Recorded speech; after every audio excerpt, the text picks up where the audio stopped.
तो बेटा आज हम करेंगे असेसमेंट ऑफ इंडिविजुअल के वो वाले क्वेश्चन जो प्रोफेशनल्स के होते हैं। तो प्रोफेशनल में दो तरह के अकाउंटिंग सिस्टम है हमारे पास। एक होता है कैश सिस्टम ऑफ अकाउंटिंग, एक होता है मर्केंटाइल सिस्टम ऑफ अकाउंटिंग।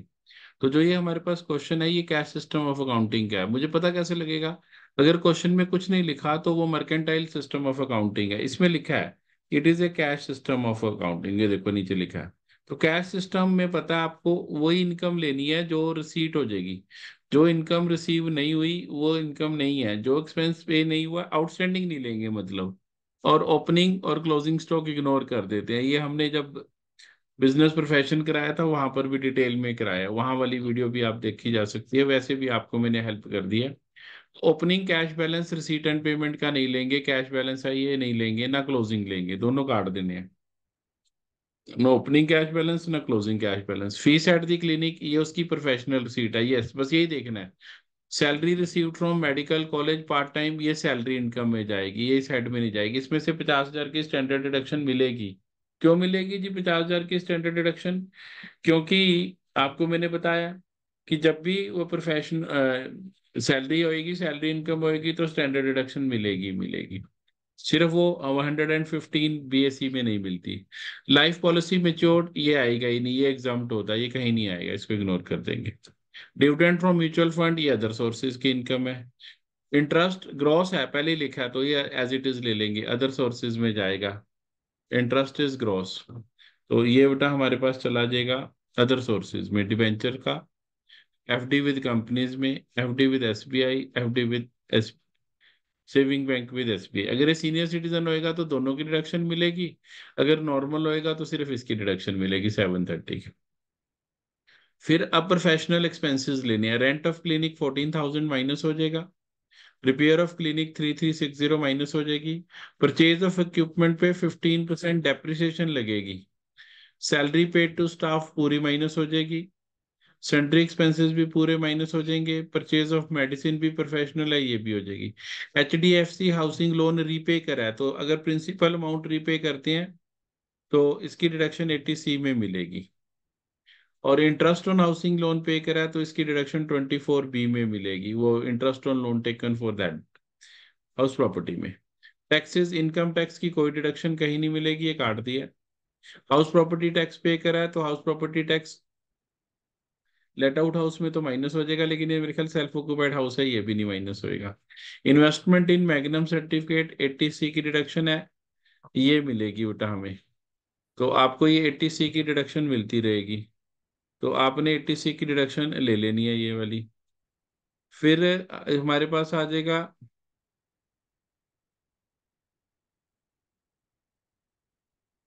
एक और चीज, contribution to PPF. Contribution to PPF ये भी 80C में डिडक्शन मिल जाएगी। एलआईसी प्रीमियम पेड ये 80C में डिडक्शन मिल जाएगी। डिपॉजिट इन एनएसएस 80C में डिडक्शन मिल जाएगी। लोन टू फ्रेंड दिया है, फ्रेंड को लोन दिया, देते रहो, हमें क्या दिक्कत है, लाइबिलिटी है, एसेट है मेरा एक किस्म का, ये नहीं आएगा। पर्सनल एक्सपेंसेस की हैं, इसकी भी कोई डिडक्शन नहीं मिलेगी। तो बस ये जितनी चीजें हमने ऊपर से ली हैं ये वाली कर लेते हैं, आगे पढ़ लेते हैं। He stays in a house, new house which he purchase on 31st March 2022। For this purpose he borrowed 80,000 from housing development finance corporation limited. The annual letting value of the house property is 24,000। Self occupied house है, कुछ नहीं मिलेगा, सिर्फ 24B की deduction मिलेगी। Magnum certificates are notified under equity saving scheme under section 80C। वो मैं पहले ही मैग्नम मुझे पता था इसलिए मैंने 80C में दे दिया था, जिसने वैसे नीचे स्पेसिफाई कर दिया। In LIC policy was the sum assured was 1 lakh. Stock of medicine, opening और closing stock of medicine ignore करना है।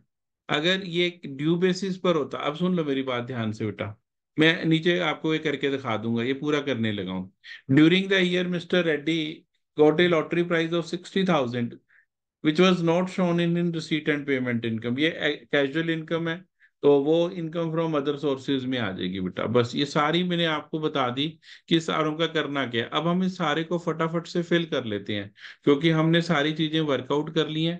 प्रोफेशनल में थोड़ा सा उल्टा होता है काम। Professional receipts minus professional expenses का रूल लगता है, वो net profit as per P and L account, वो वाली चीजें नहीं लगती।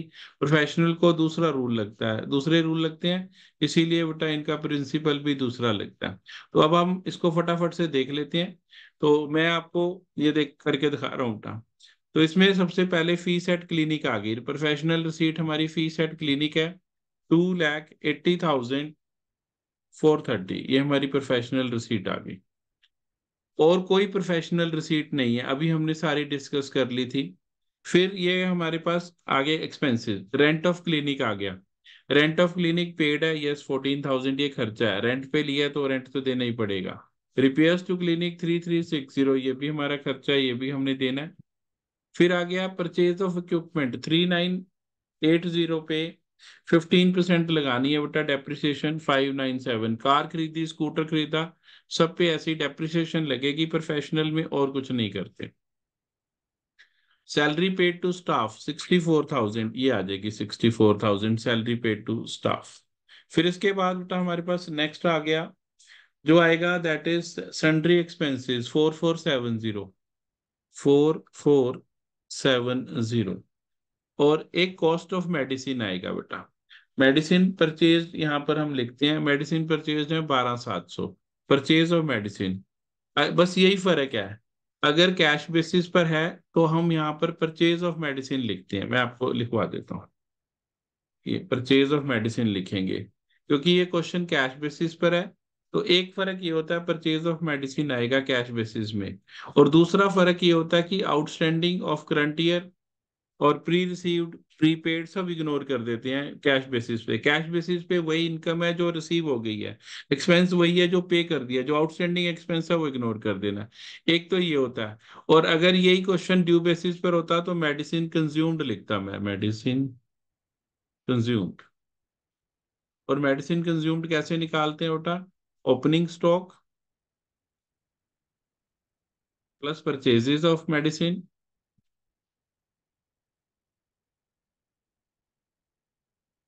माइनस क्लोजिंग स्टॉक, बस इतना ही फर्क है दोनों में।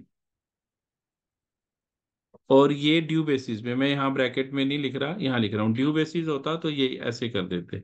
अभी हमारा कैश बेसिस है तो 12,700 लेना है। तो ये सारे एक्सपेंसेस को जोड़ लेना है, सारी इनकम्स हमने जोड़ ली।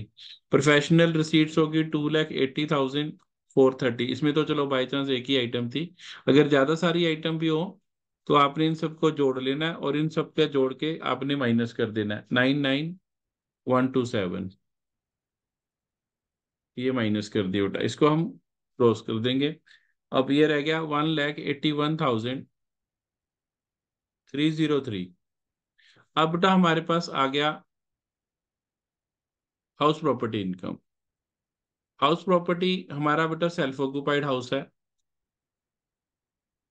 सेल्फ ऑक्यूपाइड में, सेल्फ ऑक्यूपाइड हाउस में तो आप सभी जानते हैं क्या करते हैं हम, लॉस ही आएगा, जीए भी नील, म्यूनिसिपल टैक्सेस भी नहीं लेंगे।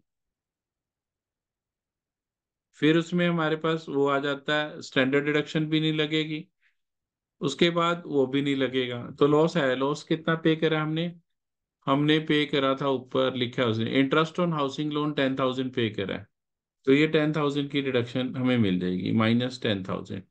ये लॉस है, इसमें से प्रोफेशनल गेन में से सेट ऑफ कर सकता हूँ, दूसरी जगह से भी कर सकता हूँ, श्रद्धा है वो आपकी, जहां से मर्जी कर ले। कैपिटल गेन इसमें है नहीं, सैलरी है इसकी, तो सैलरी रिसीव्ड है, पार्ट टाइम सैलरी रिसीव करे, फुल टाइम रिसीव करे, सैलरी हेड लगेगा, ये पार्ट टाइम है। पार्ट टाइम में उसकी सैलरी मिली है, इधर लिखी है 2,18,000 रुपए। तो 2,18,000 मिली, मैं इधर ही लिख देता हूँ, 2,18,000। इसमें से हम माइनस कर देंगे स्टैंडर्ड डिडक्शन, आपको पता है स्टैंडर्ड डिडक्शन तो देनी पड़ेगी हर हाल में, तो माइनस स्टैंडर्ड डिडक्शन 50,000 की स्टैंडर्ड डिडक्शन दे दी, तो कितनी रहेगी इनकम, 168 आई थिंक।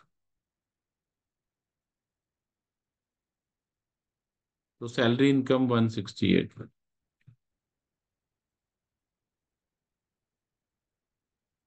ये 1,68,000 इधर लिख देंगे। इसके बाद अदर सोर्सेज की इनकम आ जाएगी, आप सबको आती है अदर सोर्सेज की इनकम निकालनी, मैं सिर्फ अमाउंट लिख देता हूँ या पॉइंट लिख देता हूँ। अदर सोर्सेज में जब हम लिखेंगे तो लॉटरी प्राइस लगा था, अभी लास्ट में लिखा है लॉटरी प्राइस। लॉटरी प्राइस कितने का लॉटरी लगी? 60,000 की लॉटरी लगी। बस वहीं तक डिफरेंट था, बाकी तो सेम है। फिर ये सारा लिख लेना है, interest on debentures, FD, interest on FD with companies. तो इंटरेस्ट ऑन डिबेंचर्स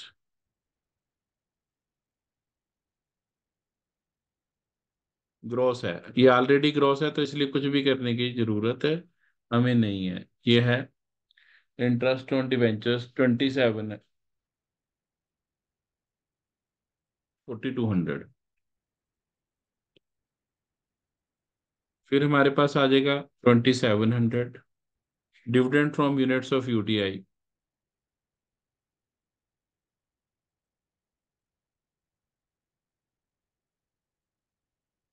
फिर हमारे पास आ जाएगा interest on FD with companies.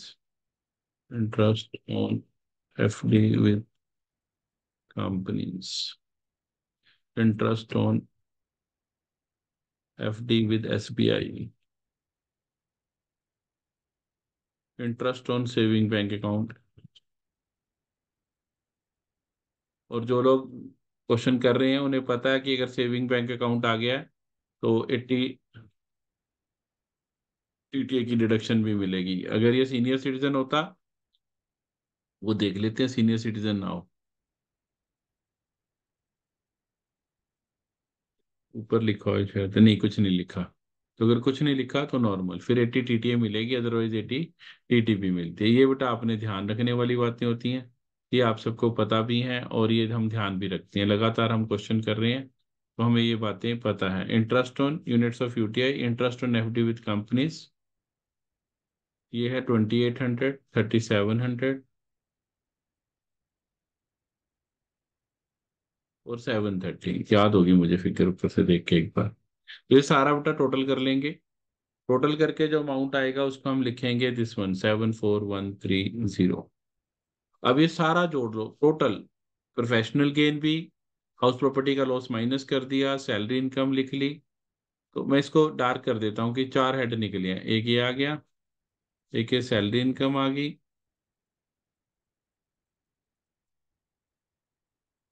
और एक ये अदर सोर्सेज की इनकम आ गई।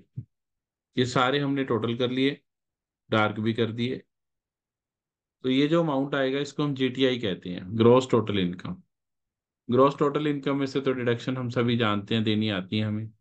अगर डिडक्शन ही नहीं देंगे तो फिर काम कैसे चलेगा? ये सारा जोड़ लो, सारा जोड़ के हमारे पास आ गया 4,13,433। मैंने वहां से ले लिया बुक से आंसर। इसमें लेस कर देंगे deductions under section 80C to 80U। ये डिडक्शन दे देंगे। तो डिडक्शन अभी आप देख रहे हैं, आपकी स्क्रीन पे दिखाऊंगा। 80C तो देनी ही देनी है, under section 80C, long term savings and investments की। मैं यहाँ लिख लेता हूँ क्या क्या दिया है। एक तो repayment of housing loan from HDFC था, आई थिंक, देखो ऊपर लिखा था, ये रहा था। मैंने सारा पहले क्वेश्चन डिस्कस किया था, HDFC housing loan 16,640, repayment of housing loan HDFC bracket में ये आ गया जी। ऐसे लिख सकते हो आप जैसे मैंने बनाया ना, 16,640। अगर कोई एलआईसी प्रीमियम है वो तो मुझे पता नहीं, पर इक्विटी लिंक्ड सेविंग स्कीम थी वो, एसबीआई मैग्नम, क्या एलआईसी मैग्नम, मैग्नम से मैग्नम सेविंग सर्टिफिकेट्स कुछ खरीदे थे, ऐसे ही नाम तो मुझे प्रॉपर याद नहीं है। इन्वेस्टमेंट इन मैग्नम सर्टिफिकेट 30,000।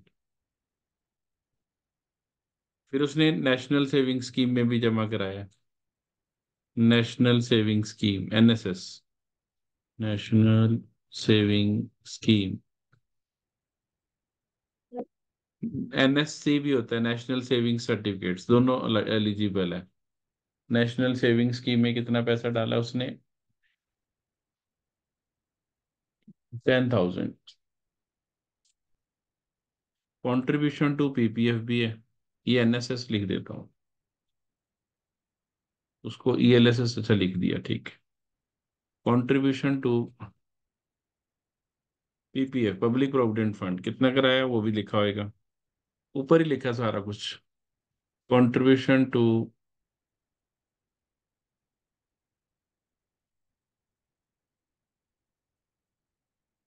पीपीएफ 23,000 रुपये। LIC प्रीमियम पे करा है 8510, और LIC की पॉलिसी है 1 लाख की, 1 लाख का 10%। तो अगर 1 लाख का 10% करें तो 10,000, ये तो कम ही है, 8510 है, तो ये दे देंगे। कंट्रीब्यूशन टू पीपीएफ 23,000 और 8510, ये बेटा हमारी 80 की रिडक्शन आ गई। This is LIC premium paid.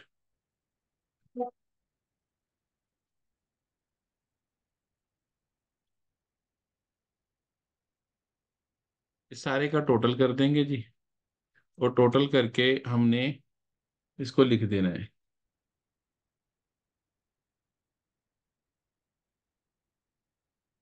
हाँ जी, इसके बाद आ जाएगा अंडर सेक्शन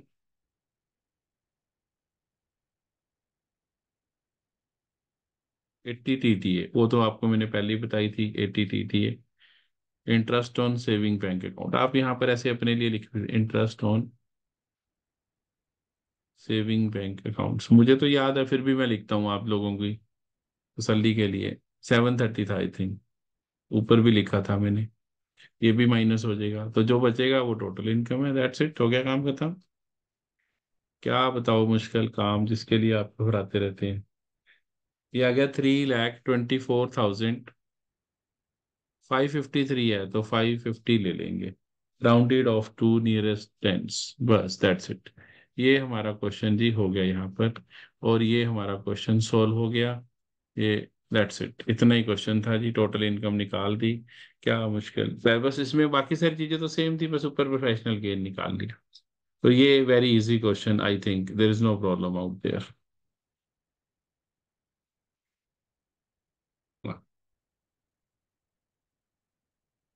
मैं इस क्वेश्चन नंबर, ये क्वेश्चन नंबर 15 है बेटा बुक का। मैं इसकी आपको सारी वर्किंग बता देता हूँ, सारा कुछ बता देता हूँ, लेकिन मैं चाहूंगा ये कि आप इसे करें।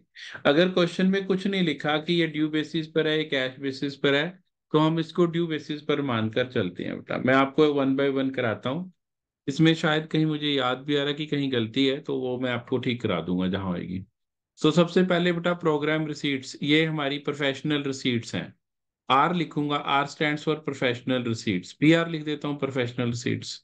तो ये ले लेनी है, प्रोफेशनल रिसीट है। ये आर्टिस्ट आदमी है, म्यूजिशियन एंड प्लेबैक सिंगर, आप सभी जानते हैं।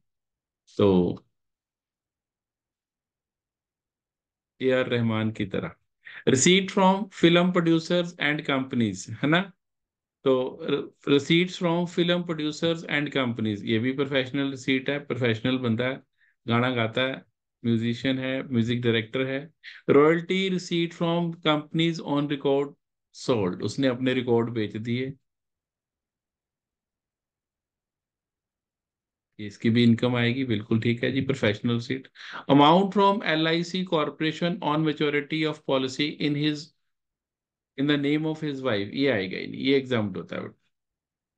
LIC से पैसा मिला, JIC से पैसा मिला, exempted income.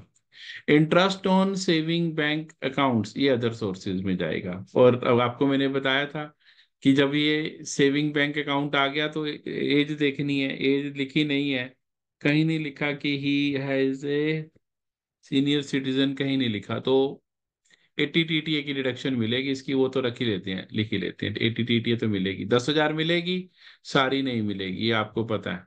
Interest on FD with this, ये भी अदर सोर्सेज में जाएगा। अगर सीनियर सिटीजन होएगा तो दोनों को मिलाकर मिल जाएगी, फिर 50,000 तक हो जाती है। लेकिन मुझे अभी पढ़ने पे नहीं नजर आया, हो सकता है नीचे कोई एक लाइन लिखी हो तो वो देख ली। LIC premium paid on the policy in the name of his wife.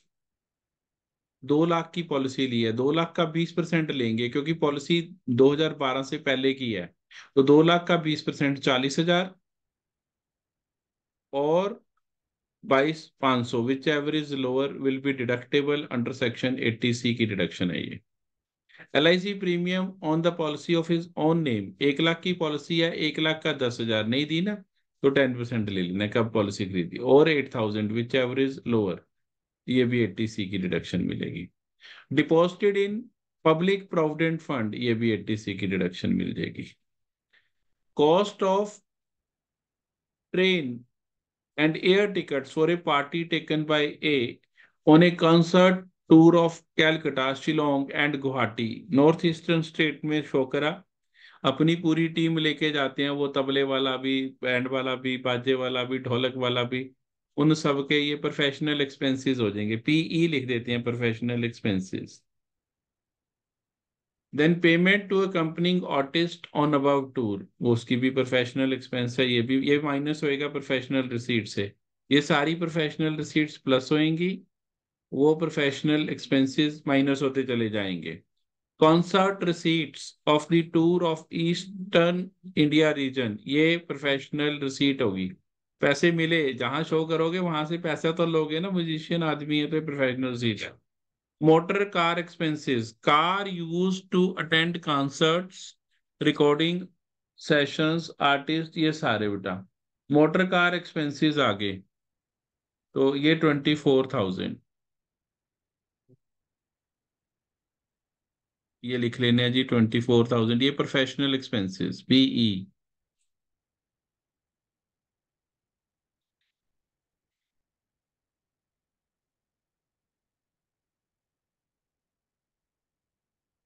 और इसके बाद बेटा हमारे पास आ जाएगा rent half of the premises used for professional purposes, तो ये प्रोफेशनल एक्सपेंस हो जाएगा, लेकिन आधा, सारा नहीं, 14,500 माइनस होएगा, क्योंकि 29,000 पूरे घर का रेंट है, आधा of professional. X also trains disciples in his spare times and in the relevant year he collected from such disciples 12,000 in cash which was utilized to meet the household expenses, तो ये भी professional receipt होगी। Disciples को सिखाना मतलब अपनी कला को आगे बढ़ाने के लिए अपने बंदे रखे हुए हैं। X has also some agriculture land in his ancestral village, and in the year he earned 5,000 net by way of sale of, ये एग्रीकल्चर इनकम इन इंडिया है। एग्रीकल्चर इनकम इन इंडिया हो तो वैसे तो टोटल इनकम में नहीं आती, जब वो टैक्स निकालेंगे ना बेटा, तो टैक्स निकालते हुए वो प्लस करते हैं, इंटीग्रेशन होगी, ये ध्यान रखना। His father had left him some government securities on which he collected interest gross of rupees 11,200 in the previous year. तो ये 11,200 प्रीवियस ईयर में आ गया बेटा। तो ये सारा करके आपने जब इसको करना है तो मैं आपको इसका आंसर बता देता हूँ मेरे, अब आप इसको चेक कर लेना। जो मेरे पास आंसर है, प्रोफेशनल गेन आया है 5,08,500। मैं एक बार दोबारा से चेक करके इसे ठीक कर दूंगा, एक बार चेक करूंगा। अदर सोर्सेज आई हैं, अदर सोर्सेज में प्रॉब्लम नहीं, आई थिंक प्रोफेशनल गेन में ही प्रॉब्लम थी, उसने रेक्टिफाई की कि नहीं की, वो हम देख लेते हैं। ये टोटल कर लेंगे, इट विल बी 559,850 GTI आ गई। 80C की डिडक्शन मिलेगी 40,500। सेविंग बैंक अकाउंट थे ना, interest on saving bank account.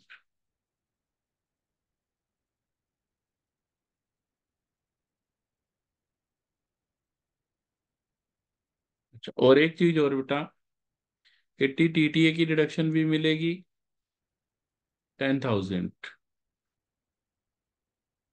ये सारा करके हमारे पास आएगा 509,850। और बेटा ये एग्रीकल्चर इनकम क्लब नहीं होएगी, 5,000 है, शुड एक्सीड 5,000 है। agriculture income should be more than rupees 5,000 as that non-agriculture income should be more than exempted slab। ये तो बढ़ेगी बट ये वाली नहीं जुड़ेगी क्योंकि 5,000 है, 5,000 तक नहीं होती, उसके बाद हो जाएगा। तो ये आपने देख लेना है बेटा। तो मैं आपके साथ बात करता हूँ। तो बेटा मैंने पहले ही कहा था क्वेश्चन के आंसर में फर्क है। तो हम ना उस आंसर के फर्क को निकालने के लिए ना एक वैल्यू चेंज कर देंगे, या अगर आप इससे भी करना चाहें मुझे कोई दिक्कत नहीं है। आप ना ये वाली वैल्यू 28,000 को ना बदल के 24,000 कर दें। तो जब आप ये 28 को 24 कर देंगे प्रोफेशनल को, तो ये आपका 5 लाख 4,000 का फर्क है, 5,08,500 आ जाएगा, फिर ये ठीक हो जाएगा। इस 28,000 को, ये 10th नंबर पॉइंट पे है, इसको 28 को 24 कर दें। और भी रास्ता था बट ये बेटर ऑप्शन था मेरे पास। तो ये मैंने करा 24,000 रुपीज। और इंटीग्रेशन नहीं होगी एग्रीकल्चर इनकम की, और जो एग्रीकल्चर इनकम 5,000 रुपये मिले हैं वो मेरी एग्जम्प्टेड इनकम है, कहीं नहीं आएगी। जैसे वो LIC से पैसा मिलता है, वो भी कहीं पर नहीं आता, ये भी कहीं पर नहीं आएगा। तो जो क्लैरिकल एरर्स होती हैं, बुक में गड़बड़ होती है, वो ठीक करनी है। इस बुक वाले ने 80 TTA की डिडक्शन भी नहीं दी है, वो भी देनी है। ठीक है जी, और तो इसमें कुछ लिखा नहीं था। 80 TTA की डिडक्शन भी लगेगी, तो मैं इसको फोल्ड कर देता हूँ पेज को, गलती को ठीक करने के लिए। अगली बार ठीक करा देंगे, या मार्क ही कर देता हूँ।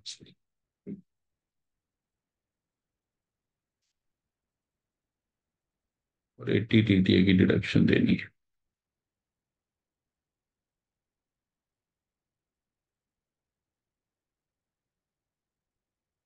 चलो ये हो गया बेटा। तो ये हमने कर दिया जी, ये हमारा सारा फंडामेंटल्स ठीक हो गए जी। तो ये उस प्रोफेशनल वाले भी कर सकते हो। मैं कोशिश करूंगा, एक क्वेश्चन मेरे पास था पहले, शायद पेपर में भी आता था, तो उसको ड्यू बेसिस और कैश बेसिस पे दोनों पे बनवा के आपको भेज दूंगा। एक ही क्वेश्चन ड्यू बेसिस और कैश बेसिस पे अलोंग विद आंसर कोशिश करूंगा भेजूंगा, ताकि आपको डिफरेंस पता लग सके। तो थैंक यू वेरी मच।